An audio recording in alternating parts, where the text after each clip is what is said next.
नमस्कार, मी मृणाली पिळणकर. तुम्ही पाहत आहात LS मराठी. पाहुयात काही महत्त्वाच्या बातम्यांचा वेगवान आढावा. ज्याची भीती होती तेच झालं.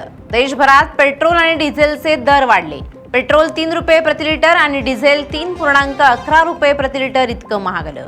महाराष्ट्रात SIR 30 जून पासून होणार. मतदारांची पडताळणी. 16 राज्य 3 केंद्रशासित प्रदेशांमध्ये तिसरा टप्पा. लातूरमधून प्राध्यापकाला उचललं. अहिल्यानगरमधून एकाला अटक. नीटचे पेपर चोर रडारवर. अधिकाऱ्यांवरही संशय. CBIचे देशभरात छापे. पेपर फुटी नेमकी कुठून झाली याचा शोध सुरू. डिजिटल पुरावे जप्त. पुण्यातील महिलेच्या 21 बँक खात्यात लाखोंचे व्यवहार. मुंबईत 10% पाणी कपात सुरू. दररोज 520 दशलक्ष लिटर पाणी पुरवठा कमी होणार. धरणांमधील पाणीसाठा केवळ 22% आल्याने निर्णय. साखर निर्यातीवर 30 सप्टेंबर पर्यंत केंद्राने घातली बंदी. आगाऊ परवानगी योजना. सरकारी स्तरावरील निर्यात आणि आधीच निर्यात प्रक्रियेत असलेल्या खेपांनाही सूट.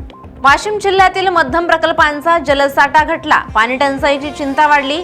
वाशिम शहराला पाणी पुरवठा करणाऱ्या एकबुर्जी मध्यम प्रकल्पात सध्या केवळ 24% साठा, तर सोनल मध्यम प्रकल्पात फक्त 12% जलसाठा. लासलगाव येथील डम्पिंग ग्राउंडची स्वच्छता कायम राखण्याची नागरिकांची मागणी.